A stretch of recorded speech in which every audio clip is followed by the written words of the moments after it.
આપણા ગુજરાતીઓને તકલીફ થાય હા ભાઈ, કેમ કે આપણે જે જોઈએ એવું ના મળે એમ જમવાનું. આ રસ્તા પર ગાયો બહુ ફરતી હતી, એટલે કોઈ બી માણસ જાઓ ત્યાં તો સાચવીને ડ્રાઈવ કરજો.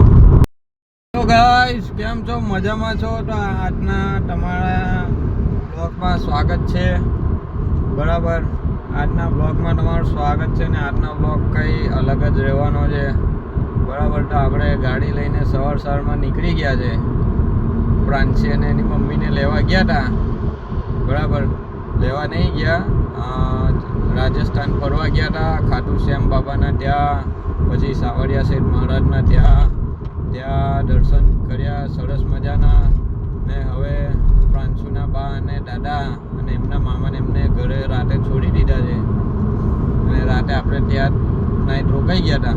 ને હવે જઈ રહ્યા છે આપણે પ્રાંશુના પપ્પાના ઘરે. બરાબર, તો જોઈ શકો છો હાઈવે પર નીકળી ગયા છે.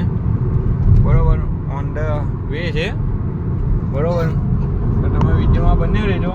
અમારો પ્રાંશુ થોડું એ કરે છે, પાછળ બેઠા છે પ્રાંશુ અને એની મમ્મી. બરાબર, તો દોસ્તો રાજસ્થાન ગયા હતા, ફરવાની મજા આવી. રોડ રસ્તા બહુ સરસ છે અને થોડું જમવામાં આપણા ગુજરાતીઓને તકલીફ થાય હા ભાઈ, કેમ કે આપણે જે જોઈએ એવું ના મળે એમ જમવાનું. બરાબર, અને બીજું કે ત્યાં રસ્તા પર ગાયો બહુ ફરતી હતી, એટલે કોઈ બી માણસ જાઓ ત્યાં તો સાચવીને ડ્રાઈવ કરજો, કેમ કે ગાય માતા ગમે ત્યારે આવી જઈ શકે છે.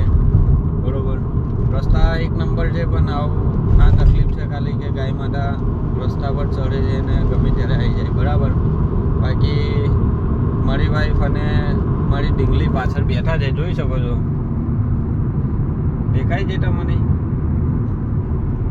જોઈ શકો છો મારું ઢીંગલું ને મારી વાઈફ છે. બરાબર, તો હવે જઈ રહ્યા છે પ્રાંશીના પપ્પાના ઘરે. તો કે એના પપ્પા હું પોતે, બરાબર, એના દાદા અને બા રાહ જોઈ રહ્યા છે પ્રાંશીની.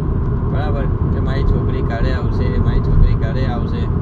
તો અમે 10 વાગ્યાના નીકળી ગયા છે અને ઓન ધ વે જ છે. બરાબર, તો કંઈ નહીં, હવે જઈએ છીએ. તો તમને બ્લોગ ગમ્યો હોય તો લાઈક કોમેન્ટ કરતા જજો અને વધુમાં વધુ શેર કરજો. અને નવા આવ્યા હોય તો ચેનલને સબસ્ક્રાઈબ કરી નાખજો. અને બીજું કે આપણે સાવરિયા શેઠના અને ખાટુ શ્યામ ભગવાનના શોર્ટ વિડીયો જે બનાવ્યા છે નાના નાના, એડિટ તો હું કરતો નથી, કેમ કે થોડું ઓછું આવડે છે અને ટાઈમ મેનેજમેન્ટ થતું નહીં. બરાબર, એના લીધે થોડું તમે જોઈ લેજો અને સપોર્ટ કરજો. બરાબર, બીજું તો કંઈ છે નહીં. ચાલે હવે આપણે પ્રાંશુન બા દાદાના ઘરે ગામડે. બરાબર, તો મળીએ એક નવા બ્લોગમાં. હર હર મહાદેવ. એકવાર પાછો હાઈવે જોઈ લો તમે. બરાબર છે ને, બાકી ટકાટક રોડ કમ્પ્લીટ જ ચાલે આપણી ગાડી. તો કંઈ નહીં, ચાલો બાય બાય કહી દો પ્રાંશી મમ્મી. બાય, જય શ્રી કૃષ્ણ કહી દો. ચાલો ગાય, જય શ્રી કૃષ્ણ. હર હર મહાદેવ. મળીએ નવા બ્લોગમાં. ત્યાં સુધી આપણી ચેનલને સબસ્ક્રાઈબ કરી